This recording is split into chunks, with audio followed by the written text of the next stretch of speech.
में आपका हार्दिक अभिनंदन है, स्वागत है। धन्यवाद जगपाल जी, और आपको और आपके सभी दर्शकों को सुभाष चंद्र बोस शिक्षण समूह सावा की तरफ से धन्यवाद, बधाई। आप हमारे इस शिक्षण संस्थान में इस कवरेज के लिए पधारे। और जैसा कि आपने बताया, आज 5 सितंबर जी शिक्षक दिवस के अवसर पर जी, वैसे तो प्रतिवर्ष ही संस्था द्वारा शिक्षक दिवस 5 सितंबर को बनाया जाता है जी सर, परंतु इस बार संस्था में कार्यरत कुछ स्टाफ साथियों के दिमाग में एक विचार आया कि सर क्यों ना इस बार शिक्षक दिवस को इस संस्थान तक सीमित न रखकर हम समाज के सामने कुछ ऐसी एक मिसाल पेश करें जी, ताकि उससे न केवल विद्यार्थियों प्रति गांव के जो आम नागरिक हैं जी, उनमें भी हम किसी प्रकार की एक सामाजिक चेतना का कार्य कर सकें। जी सर, इस विचार को देखते हुए हमारे सामने 2-4 आइडिया आए। उनमें जो प्रमुख जो एक विचार हमारे सामने आया वो ये था कि वर्तमान समय में जो सिंगल यूज प्लास्टिक, जिसमें हम सामान्यतः बात करें तो जो पॉलीथीन है उसका उपयोग बहुत ज़्यादा बढ़ गया है और उसके दुरुपयोग से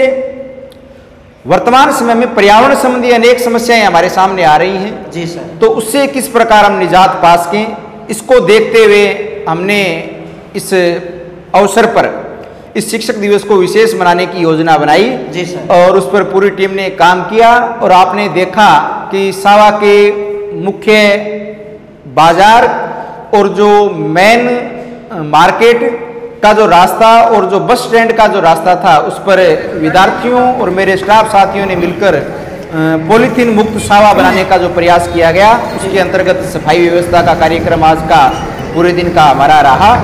और जिस प्रकार से विद्यार्थियों और स्टाफ साथियों ने लगन और मेहनत से इस कार्य को अंजाम दिया, तो उसकी बारे में चर्चा आज पूरे सावा में आपने सुनी होगी। प्रत्येक दुकानदार तक हमारे विद्यार्थी गए हैं, जिन्होंने प्रत्येक दुकान पर जो पॉलीथीन है उसका उपयोग कम से कम करने के बारे में उनको प्रेरित किया। हम ये नहीं कहते भी एक दिन में ही पॉलीथीन मुक्त सावा हो जाएगा, परंतु हम ये अवश्य कह सकते हैं भी एक दिन अवश्य जो सावा है वो पॉलीथीन मुक्त हो जाएगा। हमने दुकानदारों से, हमारे विद्यार्थियों ने चर्चा की कि जब कोई भी ग्राहक आपके पास सामान लेने के लिए आता है तो आप उसे प्रेरित करें कि पॉलीथीन की बजाय आप कपड़े का थैले का उपयोग करें, क्योंकि हम अमूमन देखते हैं, हमने आपने देखा होगा हमारे विद्यार्थियों ने जो दुकान पर जो स्टिकर लगाए हैं उनमें जो एक स्टिकर था उस पर लिखा था कि गौ माता करे पुकार, पॉलीथीन से मुझे मत मार। ये बहुत बड़ी समस्या है वर्तमान। हमने देखा है कि जब किसी भी प्रकार की खाद्य वस्तुएं हम बाजार से लाते हैं तो उसका जो कचरा है उस कचरे को हम उस पॉलीथीन में डालकर ही गली में फेंक देते हैं। तो जो बेसहारा पशु हैं उनमें प्रमुख रूप से हम बात करें गाय की, तो वो उस पॉलीथीन का सेवन उस कचरे के साथ कर लेती है और धीरे धीरे जब वो कचरा अत्यधिक इकट्ठा हो जाता है तो उसके पेट में गांठ हो जाती है और कहीं ना कहीं हम उस अबोध जीव को मारने का जो पाप का जो कार्य है उसके भागीदार हम अनजाने में बन रहे हैं। उसके प्रति भी हमारे विद्यार्थियों ने नागरिकों को प्रेरित करने का काम किया है ताकि इस पॉलीथीन से वो छुटकारा मिल सके। सर, आपने इस प्लास्टिक के प्रति समाज को में एक चेतना जगाई है, तो इससे पहले थोड़ा एक जिज्ञासा आती है दर्शकों के मन में, दर्शकों के दिमाग में कि समस्याएं तो बहुत है, लेकिन इनमें से आपने प्लास्टिक वाली समस्या को ही क्यों चुना? क्योंकि समस्या तो समाज में अनेक प्रकार की है। देखिए जगपाल जी, समस्याएं तो हमारे समाज में अनेक कुरीतियां हैं जी जी, परंतु वर्तमान समय की हम बात करें तो वर्तमान समय में पॉलीथीन एक ऐसी सहायक सामग्री हमारे लिए बन गई है जिसका इतना अधिक उपयोग है नहीं जितना हमने बना रखा है। जैसे अपने चर्चा करें, जब मार्केट में जाते हैं, सामने वाला दुकानदार हमें एक पॉलीथीन में कोई चीज डाल के देता है तो हम खुद उससे मांग करते हैं कि भाई एक थैली और दे दे हमें, जबकि उसकी कोई आवश्यकता नहीं है।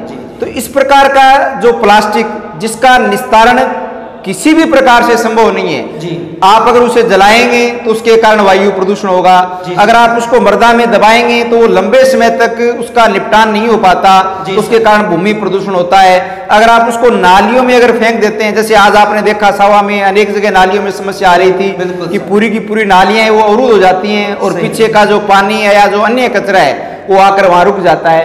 तो इसलिए हमने जब एक दिन बस स्टैंड से जब हम गुजर रहे थे, 2-3 स्टाफ साथी थे, तो उस समय वो कचरा पड़ा दिखा तो हमारे दिमाग में अचानक एक आइडिया आया, क्यों ना इस शिक्षक दिवस पर हम इस कुरीति या इस पर्यावरण को स्वच्छ करने के लिए इस उपाय को हम करें। जी सर। अगली बार जब कभी और अवसर होगा तो अनेक ऐसी कुरीतियां हैं जिनके प्रति हमें समाज में जो लोग हैं जो अनजाने में इस प्रकार की गलतियां कर रहे हैं उनको जागरूक करने का प्रयास सुभाष चंद्र बोस शिक्षण समूह द्वारा समय समय पर किया जाता रहेगा।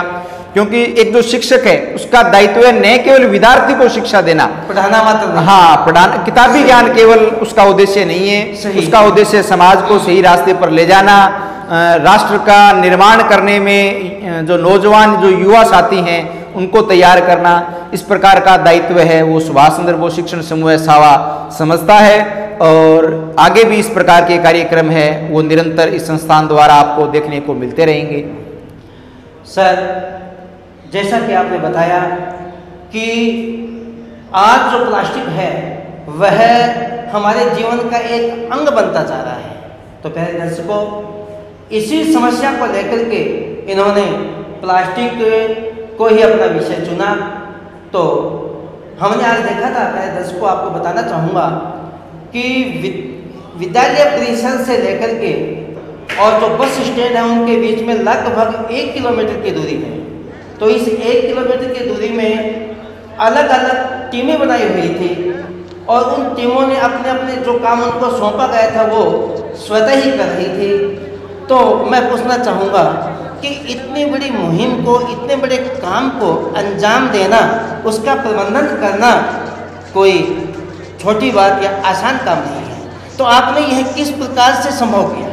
देखिए सर, बिल्कुल सही बात है। किसी भी कार्य को करने के लिए हमें पहले उसकी रणनीति तैयार करनी होती है, उसका एक मैप है वो हमारे दिमाग में होना चाहिए भी किस प्रकार इस कार्य को हम करेंगे। तो उस पर हमारी टीम के 4 साथियों ने लगभग 3 दिन तक उसका कार्य किया, उसका एक रूट चार्ट तैयार किया गया, बनाया। हाँ, उसमें विद्यार्थियों को उनकी अलग अलग जिम्मेदारी सौंपी गई, भी लगभग 20 टीमें तैयार की जो दुकानदारों से जाकर संपर्क करेगी। उसके बाद हमारे लगभग 100 विद्यार्थियों की एक ऐसी टीम थी जो कचरा इकट्ठा करने का काम करेगी। और आपने देखा उस टीम ने इतना बखूबी काम किया कि मात्र 2 घंटे में एक पिकअप जो प्लास्टिक जो थैलियां थी उनको एकत्रित करने का काम हमारे उन प्यारे विद्यार्थियों ने किया। और ना केवल विद्यार्थी, मैं तो ये कहना चाहूँगा भी हमारी संस्था के हर एक सदस्य ने उसमें अपनी भागीदारी निभाई। आपने देखा होगा मार्केट में जो मेरे शिक्षक साथियों की जो टीम थी वो खुद उन विद्यार्थियों के साथ कंधे से कंधा मिलाकर उनको लीड करते हुए आगे उस कार्य को अंजाम दे रही थी। जी। और मेरे बीएड कॉलेज के जो विद्यार्थी थे वो भी उस कार्य में अपनी भागीदारी है वो अपनी जिम्मेदारी समझते हुए निभा रहे थे। हमने केवल एक आह्वान कुछ 15-20 विद्यार्थियों को जो बीएड के हमारे विद्यार्थी थे उनको किया था कि आप आएंगे और आप जो विद्यालय के जो विद्यार्थी हैं उनका आप निरीक्षण करेंगे, उनके साथ आप टीम में रहेंगे ताकि विद्यार्थी हैं वो ढंग से काम करें। परंतु आपने देखा वो विद्यार्थी स्वयं भी उस कार्य में लगे हुए थे। तो जब टीम भावना जहाँ होती है वहाँ कार्य को अंजाम देना इतना मुश्किल नहीं होता जगतपाल जी, और जहाँ टीम काम नहीं करती वहाँ अकेले व्यक्ति से कार्य कर पाना मुश्किल है। और जब आपकी टीम आपके साथ कंधे से कंधा मिलाकर चलती हो तो आपको किसी भी कार्य को करने के लिए घबराने की या हिचकिचाहट की आवश्यकता नहीं है, आप आराम से उस कार्य को अंजाम दे सकते हैं। प्यारे दर्शकों, जैसा कि सर ने बताया कि टीम भावना से इन्होंने काम किया था, और मैं बताना चाहूँगा कि वहाँ केवल मात्र प्लास्टिक प्रयोग के लिए लोगों को सचेत ही नहीं किया गया, बल्कि मार्केट में, बाजार में, मार्ग में जो प्लास्टिक के टुकड़े पड़े थे, प्लास्टिक की थैलियाँ पड़ी थी, उनको स्वयं इस शिक्षण समूह के अध्यापकों द्वारा, इस शिक्षण समूह के विद्यार्थियों के द्वारा, चाहे वह प्रबंधन समिति में हो, चाहे वह शिक्षण कार्य में हो, सभी ने मिलजुल करके, चाहे वह विद्यार्थी हो, सभी ने मिलजुल करके उसको उठाया है और उठा करके एक पिकअप में डाल करके कस्बे के बाहर उसका निस्तारण लेकर के आए हैं। तो साथियों, यह एक स्वच्छता का बहुत महत्वपूर्ण कार्य है। तो अब मैं आपसे पूछना चाहूँगा कि इस प्रकार से समाज में काम करके हम लोगों के पास जाकर के जागरूक करते हैं, तो क्या आम व्यक्ति इससे जागरूक हो पाएगा? देखिए सर, मैं ये तो नहीं कहता अभी 100% परिणाम हमें इसमें देखने को एक दिन में ही मिलेगा जी, परंतु जिस प्रकार आज जब हमारी टीम मुख्य मार्केट से या बाजार से गुजर रही थी जी, तो आपने देखा होगा दुकानदार भाइयों का बहुत ही शानदार हमारा सहयोग रहा। प्रत्येक दुकानदार इस बात को समझ रहा था, परंतु कहीं ना कहीं उनकी मजबूरी है जब आम ग्राहक जाके जब उनसे मांगता है। परंतु धीरे धीरे जब हम इस बारे में चर्चा करेंगे और दुकानदार भाई जब ग्राहकों के साथ चर्चा करेंगे तो एक दिन अवश्य ऐसा आएगा कि हवा है वो तो अवश्य पॉलीथीन मुक्त हमें देखने को मिलेगा। दूसरा, मैं आपके चैनल के माध्यम से ये कहना चाहूँगा दर्शकों को, हम ये नहीं कहते भी एक दिन में ही ये पॉलीथीन है ये बाजार से बंद हो जाएगी, परंतु हम इतना अवश्य कर सकते हैं कि जब हम बाजार से सामान लेकर आए जी, और मान लो हमारे साथ पॉलीथीन आ गई जी, तो उस पॉलीथीन को हम गली में नहीं डालें, उस पॉलीथीन को आप एक थैली में एकत्रित करते जाएं और जब वो पॉलीथीन 100-200 थैलियां जब आपके पास एकत्रित हो जाएं तो किसी कचरा बीनने वाले को आप उन थैलियों को दे सकते हैं। तो वो उन बेसहारा जो पशु हैं उनके मौत का कारण नहीं बनेगी। हो सकता है थैलियां हमारे घरों में आ जाती हैं, ये कोई जरूरी नहीं है भी थैली नहीं आए, परंतु जो पॉलीथीन है उसको अगर हम इकट्ठा करके कचरा बीनने वाले को दे देंगे तो उसका रिसाइकलिंग हो जाएगा। आप देख रहे हैं कुछ जगह बड़े शहरों में फैक्ट्रियां लग चुकी हैं जो इन पॉलीथीन थैलियों से बड़ी कोई सीट वगैरह या कुछ टिन शेड वगैरह बनाने का काम जारी हो चुका है। तो जब इन पॉलीथीन को एकत्रित करके कचरा बीनने वाले या सफाई कर्मचारी को जब हम उसको दे देंगे तो वो रिसाइकिल बिन के लिए चले जाएगी, तो उतना नुकसान हमारे पर्यावरण को नहीं होगा। सर, हम प्लास्टिक के उपयोग नहीं करने के बारे में, इन थैलियों का उपयोग नहीं करने के बारे में बात कर रहे हैं, तो दर्शकों के मन में एक जिज्ञासा उत्पन्न हो रही है कि इसका उपयोग क्यों नहीं करना चाहिए। इसके जो अवगुण हैं, यानी इससे हमें किस प्रकार की हानि हो सकती है, उस पर थोड़ा आप संक्षिप्त रूप से प्रकाश डालने का प्रयास करें।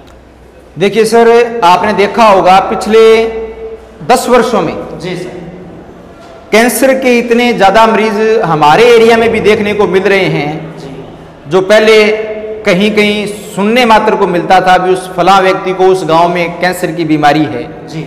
इसका जो मुख्य कारण है वो ये प्लास्टिक ही है। इस प्लास्टिक में जब हम किसी भी गर्म खाद्य पदार्थ को डालते हैं जी, तो वो उसके साथ रासायनिक क्रिया करता है और जब वो हमारे पेट में पहुंचता है या हमारी आंतों तक पहुंचता है तो वो हमें नुकसान पहुंचाता है। दूसरा, मैंने आपको पहले भी बताया, ये जो प्लास्टिक सिंगल यूज प्लास्टिक जिसको अपने कहते हैं, इसका रिसाइकिल अगर नहीं होता तो ये लंबे समय तक पर्यावरण में वैसा का वैसा बना रहता है, इसका नष्ट नहीं होता, इसका निपटान संभव नहीं है। अगर आप इसको जलाएंगे तो वहाँ उस धुएं में जो जहरीली गैसें निकलेंगी वो हानिकारक होंगी।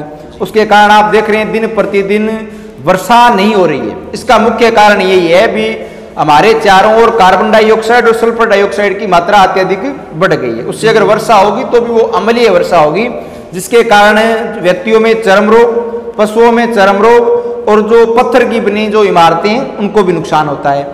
उसके बाद अगर बात करें, आप इसको अगर मृदा में दबा दें तो जिस भूमि पर इसको दबाया जाएगा वो भूमि बंजर हो जाएगी, क्योंकि उस एरिया में किसी भी प्रकार की फसल नहीं हो सकती, क्योंकि ये लंबे समय तक ज्यों का त्यों बना रहता है। आपने देखा होगा जब विवाह शादियों में तो डिस्पोजल का हम प्लास्टिक का उपयोग करते हैं और जब उसका हम कहीं निपटान करते हैं और आप उस जगह को देखना वो लंबे समय तक वैसी की वैसी बनी रहती हैं। जब हम शहरों में जाते हैं, शहर से बाहर नगर पालिका जहाँ कूड़ा कचरा डालती है वो कचरा लगभग वर्षों, यूं मान के चलो 10 वर्षों तक भी वो समाप्त नहीं होता। जी जी। तो ये जो सिंगल यूज जो प्लास्टिक है ये प्रत्येक तरह से न केवल मनुष्य बल्कि जितने भी सजीव हैं उनको नुकसान पहुंचाने का काम है वो कर रहा है। इसलिए हम सबको मिलकर एक मुहिम चलानी चाहिए कि सिंगल यूज प्लास्टिक का उपयोग तो हम कम से कम बंद करें, ताकि इस समस्या से निजात है वो इस पर्यावरण को मिल पाए और हमें जो प्रकृति लौटाए उसका हम अच्छे तरीके से उपयोग करें, ताकि एक स्वस्थ जिंदगी है वो प्रत्येक मनुष्य इस पृथ्वी पर जीने का अधिकार है वो रख पाए। किसी भी काम को करने में जो अहम भागीदारी होती है वो युवाओं की होती है। आप चाहे किसी भी क्षेत्र की बात करें, जी सर, मुख्य रूप से जो काम करने वाली जो कड़ी है वो वर्तमान का युवा है, वही होता है।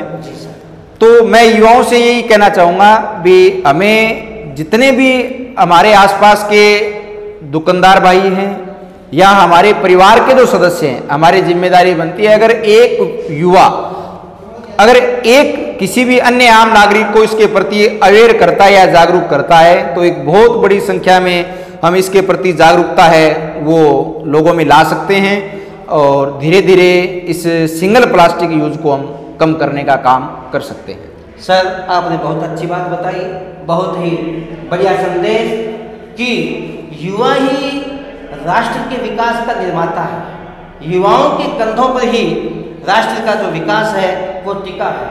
तो सबसे बड़ी जिम्मेदारी युवाओं की है कि वह स्वयं जागरूक हो, अपने आसपास के लोगों को जागरूक करे, अपने परिवार को जागरूक करे। तो साथियों, आज हमने इस प्लास्टिक के बारे में श्रीमान गुरदत्त सिंह जी ढाका से बातचीत की और इस प्लास्टिक के दुरुपयोग हानि होती है उसके बारे में जाना। तो आपका बहुत बहुत धन्यवाद और आगे किसी अन्य बात को लेकर के हम वापस मिलते हैं। तब तक के लिए नमस्कार।